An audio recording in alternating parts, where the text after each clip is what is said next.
My name is Nataliya. I am originally from Ukraine. I've been here in the United States for just about 24 years, and my family lives now here with me. I consider myself an American. My son was born here, and the rest, I guess, is more, towards the topic of the webinar. So I'm just going to leave it to that so you can ask questions, guys. Definitely. So yeah, if we come back to that point where you were working a corporate job, like a lot of our audience, they have jobs and they're thinking about this transition into franchising. So how did the idea come to you and how did you actually actualize it? Interestingly enough, it was never a plan. Never. We never thought, we never exercised that idea. We post graduated from top business schools. We had jobs in New York City, offices on Fifth Avenue. Uh, Literally within maybe 10 blocks from each other. Sometimes we would even go out for lunch. So we never talked about having our own business. And then the recession of 2007 happened. My husband was in finance and I was in marketing. So his sector was affected the most, as you guys remember probably. So he was laid off in the beginning of 2008, I think. First time, and I'm saying that because there's more. uh, he worked for an American bank, laid off in 2008. I still had my job. So we always were able to maintain at least one income in this journey till we completely cut off from corporate. And during that time, he was unemployed for quite some time. The first time he was laid off, he had time to reflect and think what's next. Because clearly we live in Westchester County.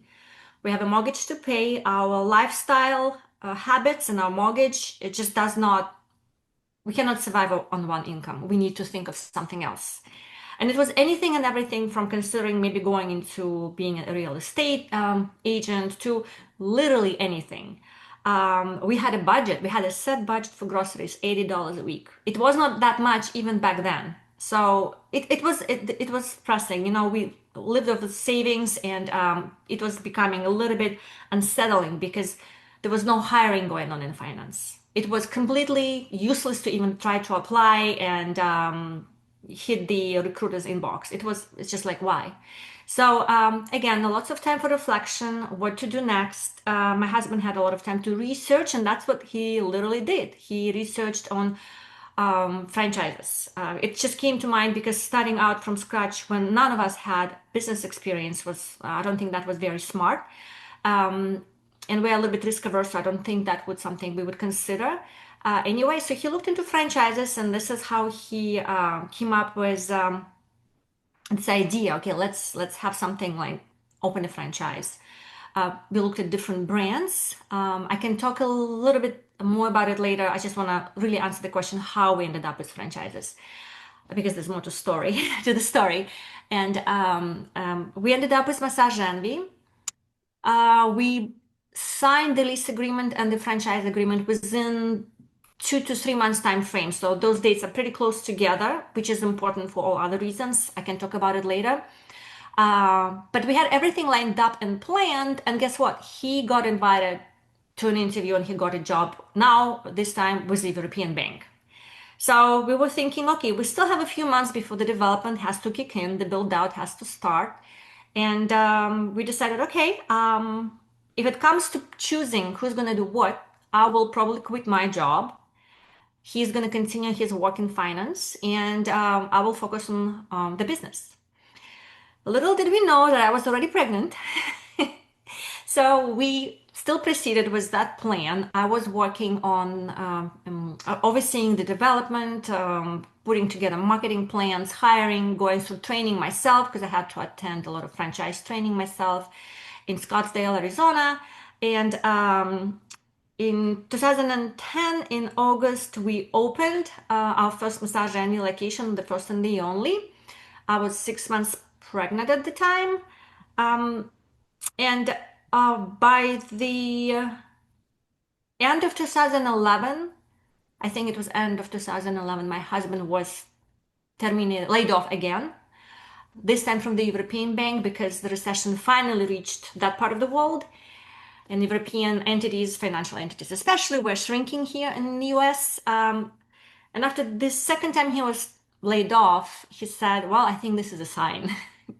It's a sign that we need to, there's no security or safety in the corporate world. You can lose that any minute, any second, regardless of your tenure, experience, and what you contribute. He actually was pretty, I would say not upset, more like angry, but yet um, composed in the sense that we had a safety net already. We had this franchise business that was open, operating, broken even, and generating a good amount of cash. And it was actually getting so busy that I couldn't handle it by myself anymore. Mind you, my son was just about a year old, so I was raising a small child and raising a small business at the same time. So that was not an easy task to do. With very little support from my family because my family was back in Ukraine still at the time. I was personally very happy that it happened, that my husband got laid off. I don't think he was necessarily that. I mean, he's happy now. You cannot pay him enough to go back. But back then, it was again a lot of ego, I guess. He took about a month to stay home and like really get his thoughts in order. I couldn't wait for him to change from suit and tie into something a little bit more casual and massage on the uniform and come and help me, which actually eventually happened. Um, at this point, he doesn't have a LinkedIn profile. This is how comfortable he's gotten. Unlike me, I'm always looking for something. So here we are now together in the franchise world, running the franchises in Westchester County. That's awesome. I guess I have a question. So, from when you signed the franchise agreement to when you opened, how Mhm. long was that? About 9 months. Got it. Yeah, you don't want to have it too far apart from various considerations, especially if you're working with a lease agreement and you're negotiating when that starts, when you start paying the tenant improvement money you get, what are you going for build out, how good is your general contractor? Because some of them tell you, oh, I'll do it in 3 months, and then 9 months later you still cannot open. Your specific geographic area, all the permits, all the inspections, you have to have all of it lined up because likely with the training that you need to do, pre-opening training, that is very difficult to schedule for everyone to be available. So if that date keeps moving because your location is not ready, that delays the opening too, and that means that point when you start generating revenue is being delayed as well. In some cases, seasonality is important too, because you don't want to open in a very busy season. We opened in August, which actually happened to be a pretty busy month for us down the road, but at that point, it was good that it wasn't the holiday months because we could actually fine tune certain things and do as much training as that was needed for the staff and front desk, especially to really execute everything perfectly. So that's just about. I think it was December through August. Yeah, 9 months. Well, and the other thing is, I know your husband was laid off during this period, but it seems like a lot of people that live in Westchester, they actually do they work on Wall Street? Is that true? Correct. Interesting question.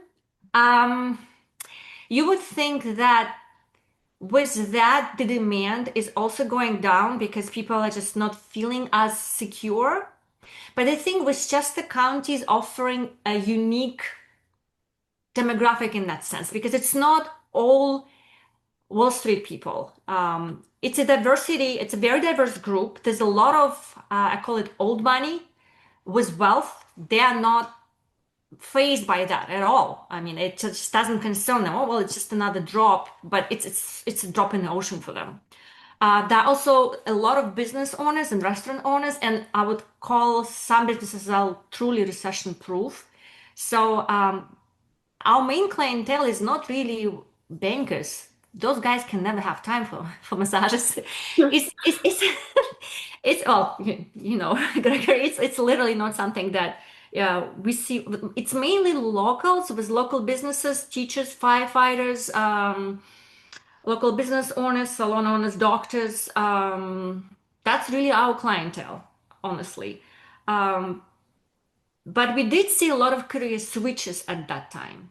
Again, if you're trying to link your question to what how recession affected the landscape of running a business, that helped us with hiring, because a lot of people who had office jobs or any type of creative jobs, because financial crisis really affected a lot of other industries. Restaurants were not as busy. Certain things were canceled because there was not enough money coming in anymore. A lot of people who were switching careers went into massage schools, so that provided a good and strong and educated pipeline of massage therapists. That was probably the best time to hire a massage therapist, because career switches are very mature, very responsible. They've been around, they understand professionalism, being on time, and the whole workplace dynamics. So, just to kind of maybe somewhat give you some flavor of that time, how it was for us. Right. So I think I have two questions. So the first one, like, at which point did you leave your job? So like, when did you feel that confidence? Right. I left my job. So in December, we signed the lease. In January, I left my job. I still had quite some time that I could have kept the job. I'll be honest with you. I think it was something more of a maybe my personal dissatisfaction with what I was doing. I think it was not necessarily the function I was in, it was maybe the level of ambition of the company I was with. I don't quite know and quite not remember really well why, because I could have waited a little bit longer and we could have maintained two incomes. I I probably the best way to answer is that I could have stayed longer, but I chose to leave and focus entirely on this business. Partially, probably now I'm trying to remember, it was scary that we didn't know anything about it and we just felt like someone has to be fully dedicated to this and really dive into it and learn the local area. Well, we were not from Westchester, we're still not from Westchester, we're not Westchester natives. So anything from making a list of all the businesses that you can reach out for collaboration, reaching out to publications and glossy magazines and setting up advertising campaigns with them, engaging maybe outdoor advertising companies, looking into a Westchester Mall opportunity, what you can do there. So there was a lot of that. But did I need to quit my job? Probably no. I just chose to. And I'm happy that I had the luxury of doing it, because not everyone has the luxury of, just, yeah, I walked away from the job because I wanted to open my business. Right. I was just wondering, as it's ramping up, when do you think you will have had to leave? Because at some point you Mhm. said it was too much work. So Yeah. initially it's kind of like not enough, eventually too much. Yeah, I don't think past probably mid of May, I don't think I would have been able to hold on to the job any longer. So I literally probably just um, jumped the gun maybe 2 or 3 months earlier. Yep. But I think it was it was a good time to have on my hands to reflect, to put my thoughts together, do my research. And you really need to research everything from who's going to be your payroll vendor to who's going to do your accounting to there's a lot of other things that are not visible, client facing things that you need to figure out before you open. So a lot of like what prospective franchisees like worry about is like, how do I pick the right brand? So you've done it twice. So if you please walk us through, yeah, how you did the Hmm. first time and the second time. Yeah, so anecdotal. The first time, Massage Envy, we did not use a consultant or an advisor. Again, as I referred earlier, my husband had plenty of time on his hands to do his own research. And I mean, the guy who was in investment banking for so long can read a legal document, no problem, with small font, can review any decks and summarize anything there is to summarize. So there was that training, plus just general curiosity. And we've looked at several concepts, and I think we attended 3 or 4 discovery days with various brands, and it was anything from gym to kid childcare concepts. We landed at Massage Envy. Anecdotally, he literally found the phone number for the original developer on the website, called her up, And she's an amazing person, an amazing salesperson too, because she was developing the territory at the time. She was a regional developer for Westchester County and Connecticut. So she literally took us into her location. We had massages there ourselves. I was able to spend, I think, close to a week at the front desk answering phone calls and booking appointments myself, observing operations. I think it was a very easy sell for her. So we ended up with massage and the one opportunity and a challenge at the same time that we had, but it was also why we chose Massage Only is because it was the available territory at the time. All other brands we looked at had some limitations in terms of what and how far and what are the circles and radiuses we could pick from. Massage Only, Massage Only Westchester County was wide open. But it was also a challenge because we were the first one in Westchester County. So, and we were the closest to New York City at the time. New York City did not have massage envies back in 2010 when we opened. Long Island did. Up north, upstate, I think, already had massage envies. New Jersey was booming, but there's nothing in Westchester County. So that's how Massage Envy happened. Literally, we fell in love and we had a good salesperson who actually sold us the concept. Lash Lounge, that was down the road. After we attempted a few more times to open another Massage Envy, because we did. I get that question a lot about why only one Massage Envy. In about 11 months after we opened our Massage Envy location, there were two more investors coming into Westchester County, opening up Massage Envies, or they were in development. So when we approached the original developer, she said, "There's nothing in the southern part of Westchester County." We did look in the northern part of Westchester County, above 287, as they call it, and there was always something. It's either real estate availability, which is very important, and it's kind of tight in Westchester. You would think everything is pretty funny here with real estate, or the visibility of the location in the plaza was not optimal, or the square footage was too big and the landlord didn't want to subdivide. There's always something going on. So we kind of parked that idea, lost the license, which is okay, we can live with that. And then started looking at other concepts because there's clearly some extra cash that we were generating and we wanted to do something with it and reinvest it. So we looked at Lash Lounge, and the way we got introduced to it, we actually did have a franchise broker. He introduced 5 concepts to us. We chose 3, and we looked very carefully through every concept, and ended up with the Lash Lounge. It's a smaller space, definitely way more real estate inventory in Westchester County to pick from. I'm talking it's about a third, if not less, than Massage Envy in terms of size. It's a hot service. At least at the time, it was very high demand. Unique concept. What else? Oh well, I always was thinking about stuffing it. Actually, there was a lot of stuff that I could share. Licensed statisticians. I actually, over the last 7 years of operating 2 brands, I was able to share front desk and statisticians. So that bar supplies, some of them, not all of them, of course, are similar. So I buy in bulk for 2 places. What else can I think of? They're located about 15 minutes away from each other. So if I'm on the road visiting locations once a week for all my usual runs that I have to do, I can visit both locations. I don't have to worry about making 2 separate trips because they're in completely different parts of Westchester County. But that's just how we picked the Lash Lounge location, honestly, just to make sure it's it makes geographic sense for us. So that's why Massage Envy, and that's why Lash Lounge. Thank you. So the next kind of like big question, right? Mhm. What concept, and then how do I fund it? So if you share how you fund it first time, like also we often hear that maybe the item 7 projections are like, maybe not like as accurate. So how was it in your case?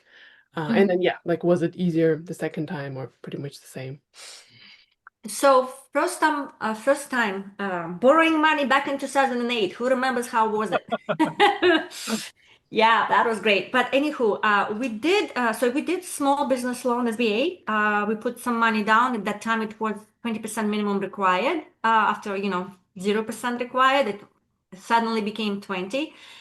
So we were able to use our savings for the down payment, and we received a small business loan. We did not come here with generational wealth. We're both immigrants. We did not, our families cannot support our ambition of running a business. So we had everything that there was, we had to put in from our own resources. And at the time, my husband was making a joke. He's like, Natalia, we're millionaires because we're million in debt. We have a mortgage, a small business loan, and student loans, and that adds up to about 1 million. So that was literally a running joke in our house. So it was literally something that I would say, like, there was no other way but succeed because there was no plan B. Like, you have nothing to fall on. Yes, we always had between 2007 and 2011, we always had at least one income, not necessarily sustaining our lifestyle or even if we moved to a cheaper area, we wanted to have a family. We wanted to, like, the ambition was just not met with what we were, generating in terms of income for our family. But after 2011, that's it. That's all you have. So there's no other way. You just have to somehow make it work. With the Lash Lounge, it was so you had a proven track of success with the bank. It was a different time, 2018. It was a completely different time. We also took small business loan and we had some collaterals we put in, but clearly we had plenty to put down, for that, anything from the existing business to our house. So the second time around was not a problem at all. It was pretty easy. We never had to use 401ks. And I'm not a financial advisor. I'm not going to advise anyone on this, but I'm very happy we didn't. And I don't think we would have started a business if we had to. But that's just like my personal opinion. Again, as I said, I'm not going to analyze anyone's specific situation or provide any type of advice. Right. So yeah, at this point you've been a franchisee for like over a decade, right? 14 years? Yeah. Oh, yeah. 16, on the 16th year now, yeah. Right. So I guess and you started the second brand. So how did your role evolve from the beginning when you quit your job and you were just ramping up to maybe like when you were building it and now you're kind of like managing. So yeah, like a day in your life or a week in Right. your life. So it was the beginning was interesting. It was a lot of adjustment that, for yourself, emotional, just the whole environment was very different. Like you're going from suit and tie and you're going to, a franchise uniform and deal with completely different setting of, what you do every day. And when you just open, it's a lot of training, lots of hours in location, lots of learning, and you have to stay very open-minded. And we have to be very receptive to everything, feedback and learning. Franchises provide a lot of education, and franchise experience provides a lot of experiences and education and personal development, even outside of what franchise brands are teaching you. You just have to learn a lot of things as a small business owner about the business economics and your local area, lots of aspects, even people's psychology. It's, you're managing stuff. So you have to learn that too. So the beginning, there's a lot of in the business hours and a lot of work you do every day, long hours, rolling up your sleeves, and lots of hats you have to wear. You really need to get to know your business intimately because if at one point down the road you are to trust someone else to run your business for you, you need to be able to see through things, basically looking at your system, looking at how your appointments were checked out, the number of appointments, the deposits that hit the account next day. And if you see a discrepancy that doesn't make sense, you have to raise some red flags and investigate. So for that, you need to really know your business really well.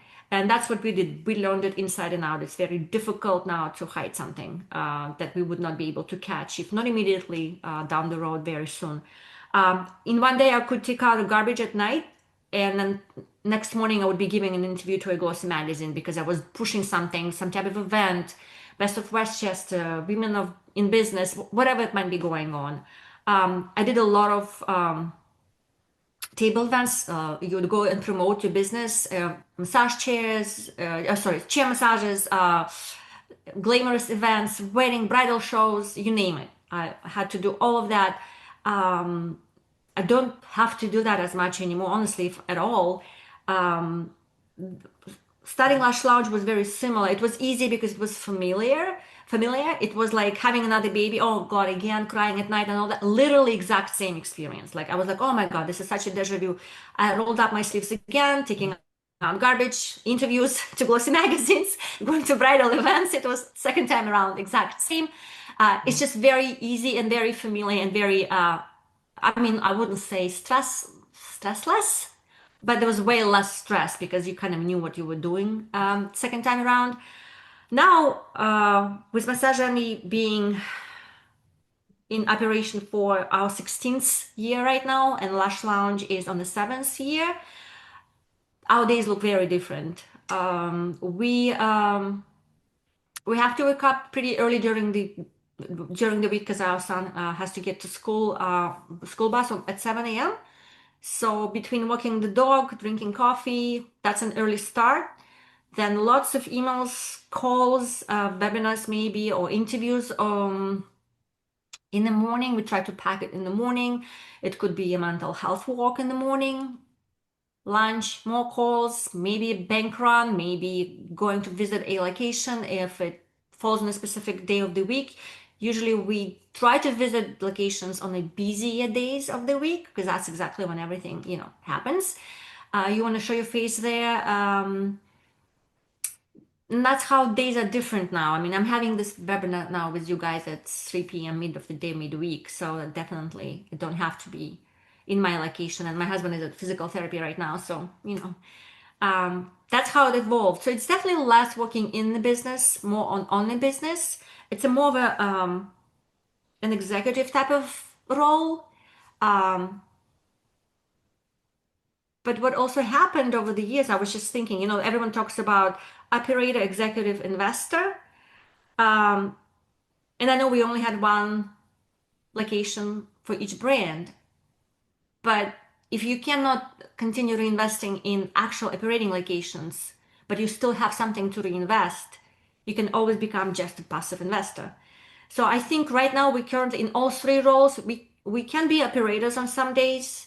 Most of the days we are executives, and then we're quietly and passively watching our other investments working for us, hopping in maybe once a quarter on an investor call, and just hoping that that's going to work out.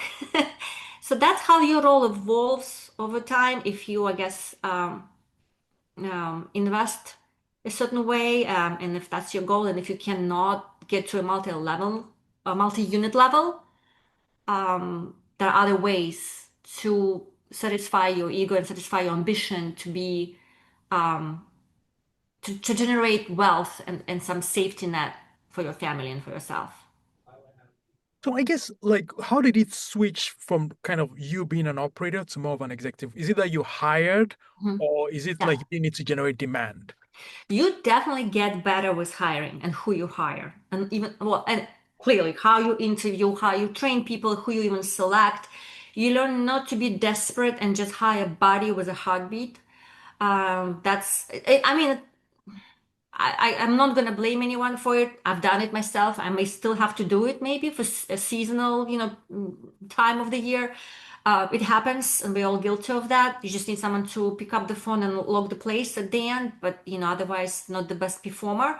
But you just learn better at how you hire, develop, and coach, and more importantly, the tools you provide to your team, how to handle the day, what they're allowed to do, how to speak to clients, what you delegate to them, and what you do behind the scenes. So when they come to work, it's already handled, taken care of, and they don't need to worry about it.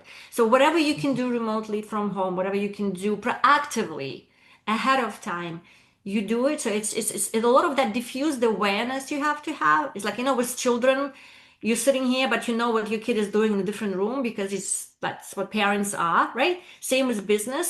You have that big picture view and intuition for things to happen, to proactively plan for things.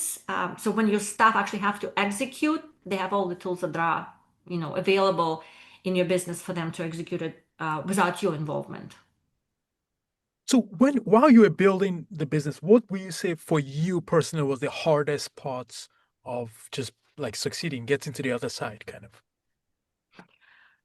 It's not marketing, it's not finance, it's not accounting. You can hire people for that and you can figure that out. I mean, we had degrees for that and experiences in our corporate jobs. I think dealing with people, when they teach leadership in business schools, wasn't my favorite class, by the way. It's quite different when it actually comes to working with people. I think working with people is the hardest component of it, and not just employees, but also clients and vendors and home office, franchise home office. That interaction is something that it's a very difficult sandwich situation where you are as a franchise owner, as a franchisee. So I think that is something that doesn't happen overnight. You have to learn it. You have to build a little bit of a thick skin and a less reactive attitude, not take things personally. And it's funny, like for both of us, I think, and I think for my husband, it happened sooner than for me. It's kind of like a switch. It's a combination of maybe a better emotional um, maturity finally kicking in, and maybe um, um,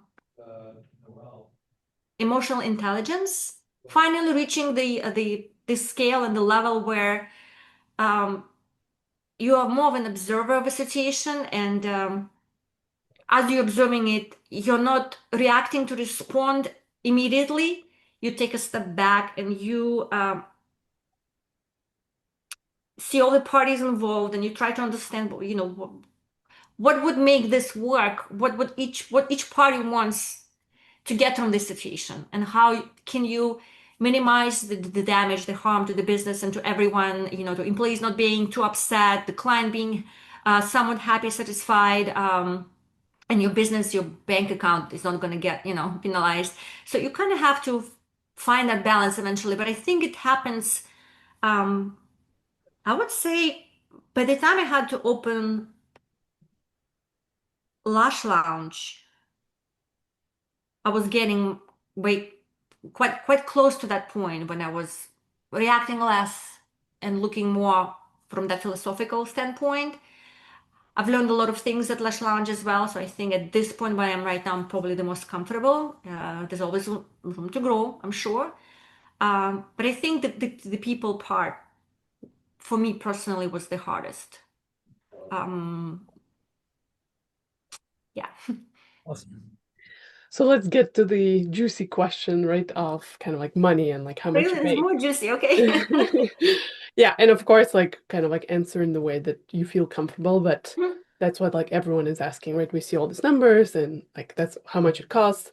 Maybe there's something in item 19, but like in reality, like you're really running this business, like, kind of like how much do you make with either one of them? I was thinking actually how, because I knew it will come up.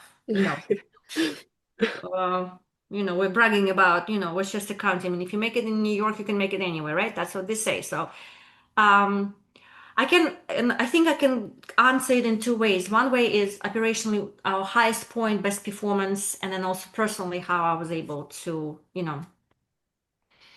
uh,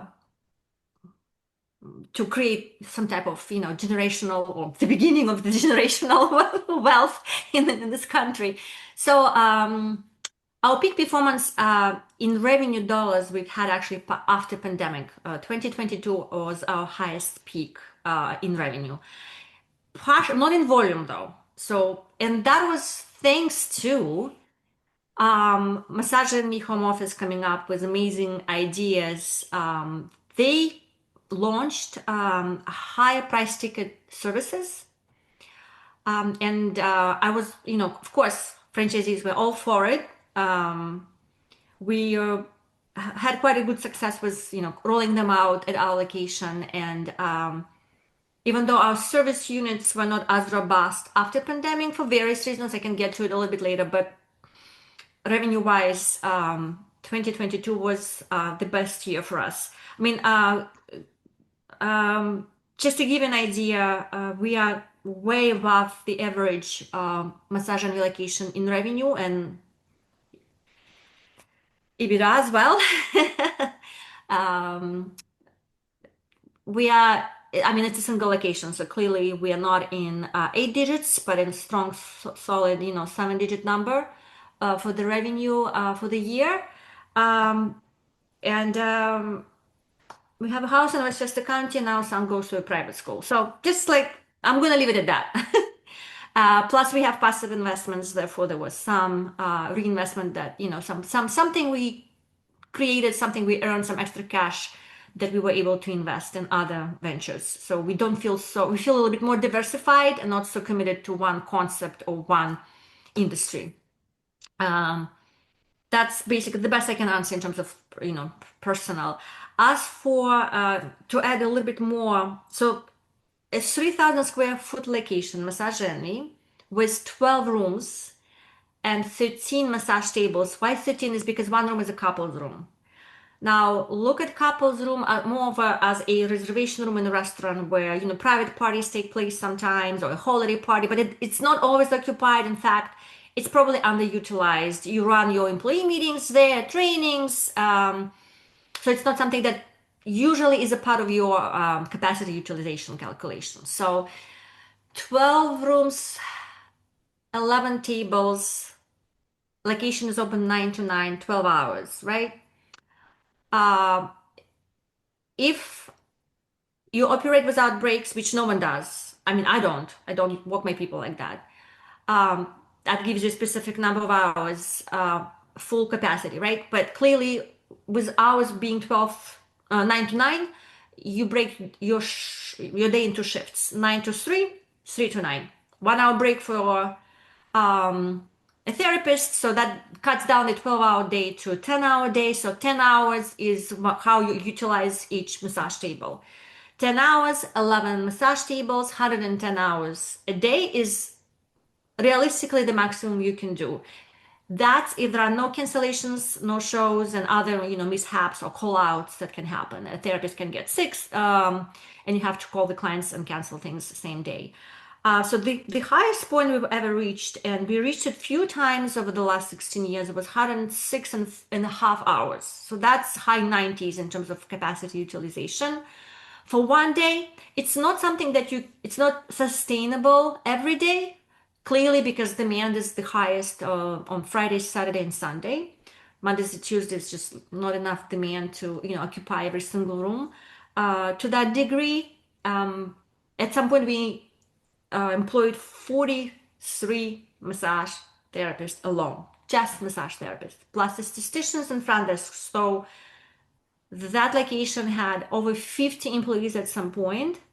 That was pre-pandemic. After pandemic, things changed quite a bit. So a lot of the employees we've had were part-timers, and a lot of them had multiple careers, and some of them were pre-retirement age. So after pandemic, things changed. The landscape of that profession kind of got quite much, affected by everything. So, but if you have the staff and you have the demand, you can get to over 100 hours for a 12-room location. Don't try to multiply it by what the price is because of the membership model. A lot of that is servicing what is already paid for. So you cannot multiply it by $100 a month and come up with $10,000-$15,000 for one day. It doesn't work like that. I wish, but it doesn't. So, but that's just to give you an idea of what you can reach in one day if staffing is done right and operations are running smoothly and the schedule is developed with capacity in mind. Right. So we have a question from the audience, from Gabe. Mhm. So he's saying, did you feel going into it, people relationships was your strong suit? Hmm. I think that's related to what. I'll be honest with you, I had no idea. That's a good question. I don't think I thought about it at the time. I think it was a good test. I think I can say now, yes, but I think it was a self-discovery that, and it probably didn't kick in immediately and right away. I think it was part of the personal development and growth that I had to go through and my husband had to go through. Because now we're even looking at ourselves as a couple, how we are, and we can see each other, we can observe each other from kind of like a little bit of a distance, right? How we developed, like our personalities developed over time, because we're in it together now for 16 years. And we've changed quite a bit how we deal with people on a day-to-day basis and how we even deal and negotiate with each other. It's very different. So I don't think I knew I had people skills or what skills I had. I think I developed them as I kind of went through the process. But to the point of the question, maybe it was something inherently that I did have. Um, I actually didn't know that I'm a good salesperson. I hated sales, but here we are. Two membership businesses, and can't complain. Yeah. So you mentioned something about how, basically after COVID, Mhm. the corporate team rolled out some higher priced services. And you said like franchisees obviously liked that. Mhm. So do you mind fleshing? Is there some like franchisees don't like it when um the franchisor is pushing out discounts, but they like higher end? Is there something there or no? Ah. I think it differs by location, I'll be honest with you, because in some geographic areas, if demographics are not there, they're not going to buy expensive services or expensive retail. Um, uh, Discounts is, I mean, we don't like discounts where I am. I mean, why? I'm sorry if I am maybe shooting myself in the foot right now, but in Westchester County, discounting something is actually funny story. When we opened Massage Envy, we had people coming in and checking if we're actually a legit business because they couldn't believe that they can get a massage at that price. They thought we're some shady place. I had to give people a tour of the facility and show the licenses that I'm a licensed professional place. That's just how interesting it is. Massage Envy doesn't push every single service. Lash Lounge is the same. They don't push every single service for you to roll out. Some services up to you. You can decide if you want to invest into hydrofacial machine or LED for total body or whatever there is. Because also keep in mind we have other businesses in most of our plazas and we may have non-competes that you just have to follow because that's your lease agreement with the landlord. But I guess to just kind of summarize the answer to your question, Gregory, is you really need to see where you are. And it's hard to tell, do we like expensive services or do we like discounts? It really depends. Yeah, that's the best I can really answer right now because otherwise I'm going to get buried in specifics. Yeah. Cool. And then in terms of so you went to an elite business school and then Mhm. you became a franchise owner. So was there an element of ego there where you were like with your friends or what will they think or something like that? Hmm.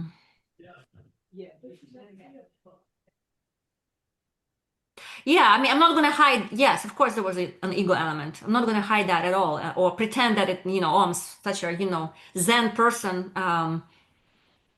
Maybe I'm Zen now, but After you after it has worked. yeah, I mean, probably now, if looking back, I mean, what choice do I have now, right? Yep. Be Zen. Was there an ego? You know what? It's funny. We don't look at franchises necessarily as an Ivy League type of career.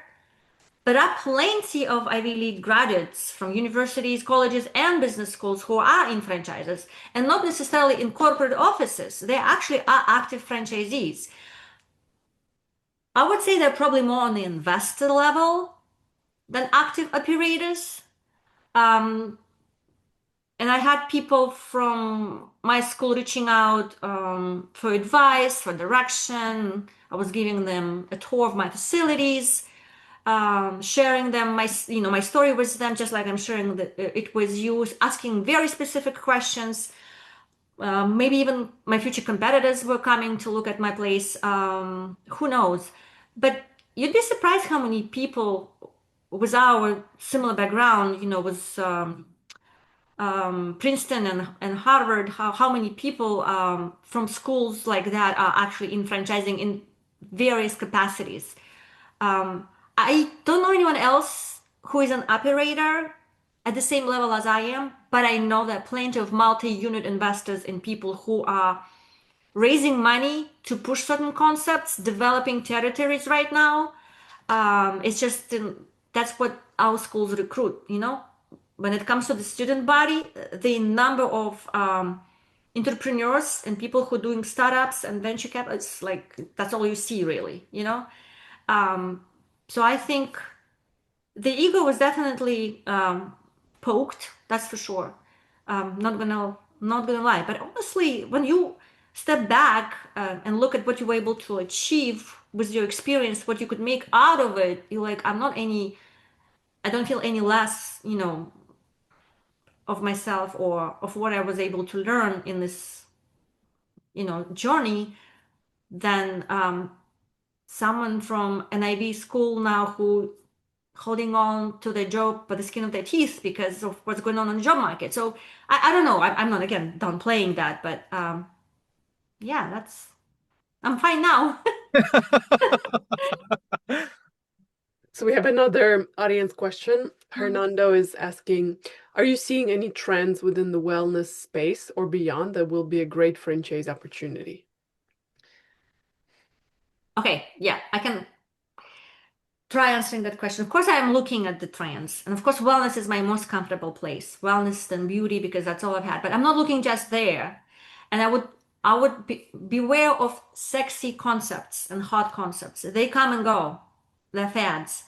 You're looking for a timeless gem because you can think, okay, I'm gonna go in and out real quick. I'm gonna develop a territory, have a pack of 3 or 5, and sell it in 3 to 5 years.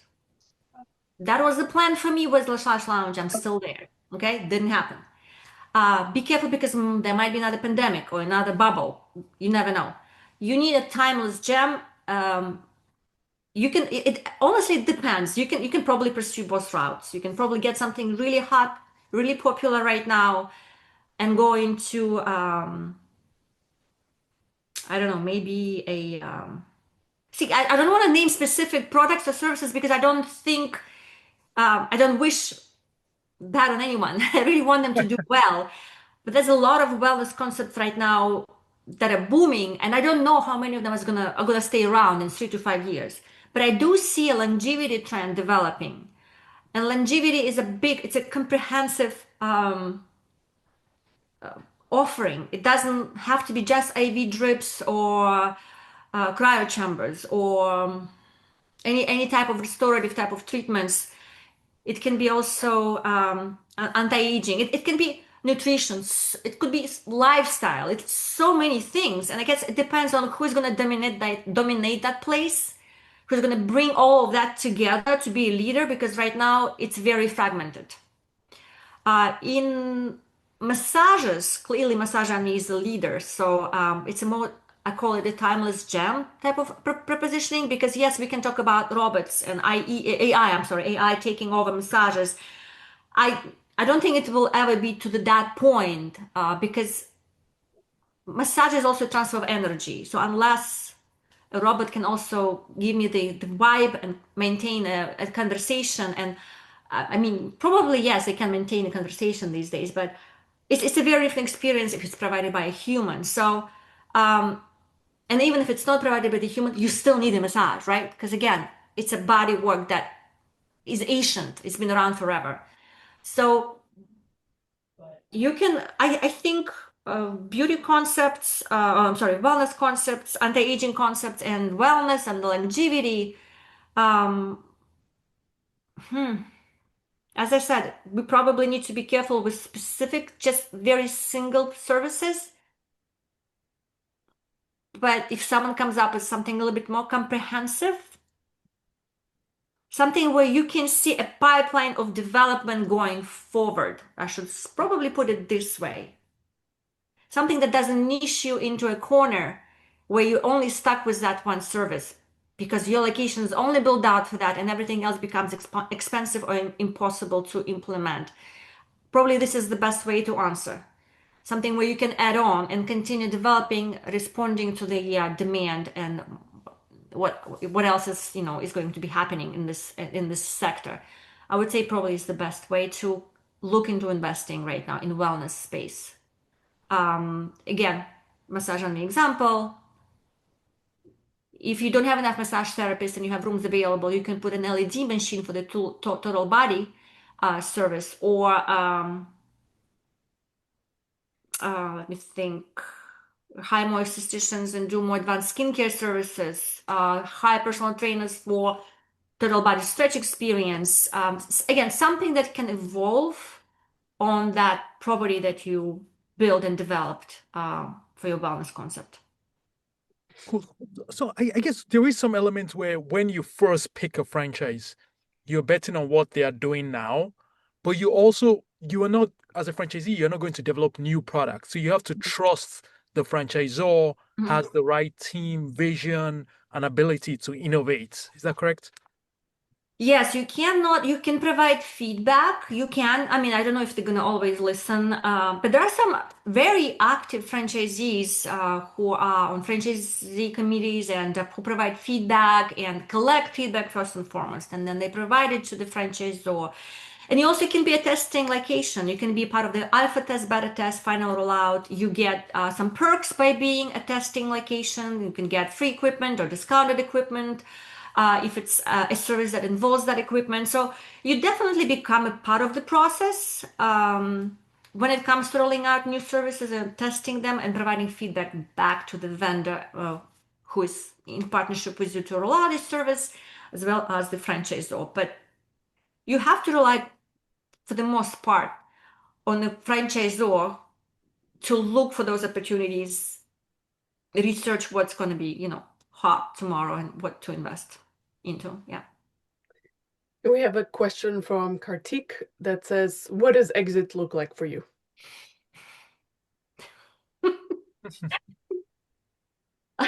Running away. I'm just kidding. Something, I mean, you still sometimes feel like, you know what? Yes, you want to sell your locations. At the minimum, you want to get out with a reasonable time. You have to keep your financials cleaned up and intact for quite some time, not just 1 year, at least 3 years before you reach the point of, I'm happy to sit down and negotiate with someone and talk about selling. You need to also understand what you're selling and whether you're selling it or just handing it over. It depends what you have left after, years of running it. So it's my exit is selling my businesses, definitely. And this is what, at this point where we are closer to that part of our experience with franchises versus, growing it. And, we're still growing, we're still trying to grow, we're still implementing new services, even though we're kind of plateaued already at the point of, how much more we can grow our revenue. But you have to maintain it. You can't drop the ball. The last 3 years before selling are probably the hardest ones because you're not as motivated or even energized by the concepts anymore. But you have to keep it going strong if you want to get a good value out of it. And just one last question that I have is like, so you have these two locations, kind of like, why not develop way more? So become like multi-unit, multi-brand. Is it because like, that ramp up is just as intense every time? I know there's a lot of talk out there in franchise world, multi-unit versus single unit, and the benefits of it, disadvantages of it, and we've tried as I explained with Massage Envy. With Lush Lounge, I think we stepped back a little bit. With Lush Lounge, um, it's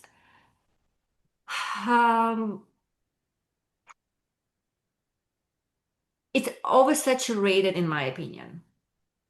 And it's hard to compete, especially where we are.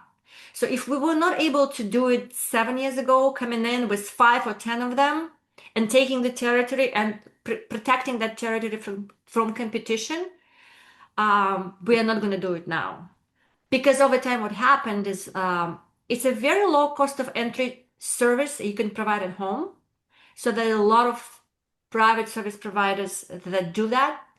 And competing with that is somewhat difficult. Now, people still value exceptional quality and mastery. So you can focus on, supporting, maintaining, developing, and those type of employees and keeping them happy. And I'm lucky to have stylists like that. But if you're growing to 5 locations or even 3 locations, staffing those many locations with exceptional employees is just as exceptionally difficult. So that's the choice we made. There's a joke in my massage only world. If you have one location, you get to open the second one, you get second one 50% off, which means the second one is not gonna give you as much as your first one, probably only half of what your first one generates. So that's the best way I can explain. But every new location you add, it's just another way to stretch yourself. Yes, you hire a team. Yes, everyone helps you, and you get better with coaching and training. But it's a certain stretch. Your risk goes up too. And if out of 5 locations you have 3 good performing ones, that's pretty much the average I'm seeing across both brands. I'll be honest with you. I'm not saying the other 2 are bad, but they're not as good, and sometimes they are bad. So that's my observation. Cool. Well, thank you so much. We want to. Yeah, I guess so. Time with- Nataliya, I was just curious if someone wanted to contact you for consulting, like do you like offer a service now where you help other people just with consulting? Honestly, a great question. I know we spoke about it, Gregory, like what's next and what. I haven't really thought about it, and what maybe it's just part of my, again, speaking about how to promote yourself and the type of background I have, which is not used to putting a dollar value on your kind of experience like that. I think I'm happy to, if anyone wants to reach out and ask more questions, definitely, you can connect with me on LinkedIn. I'm happy to discuss this. I don't think if it's a very specific question with specific type of expertise that I cannot answer, I can possibly direct those type of questions to someone else. But I don't think my general answer and my general expertise is really, that uniquely valuable to start charging people for that, at least not at this point. But I'm kind of thinking what's next, honestly, what role I'm going to take on before I even sell my franchises. But yeah, feel free to reach out. You see my profile on LinkedIn. I'm happy to answer questions if there are more. Yeah. Thank you, Nataliya. Of course, absolutely. Thank you, guys. I hope this was Thank you useful very for much. you. Yes, Yes, it absolutely. was very useful. Thank you very much, Nataliya. You're welcome. Absolutely welcome. Happy holidays, everyone. It's not over yet.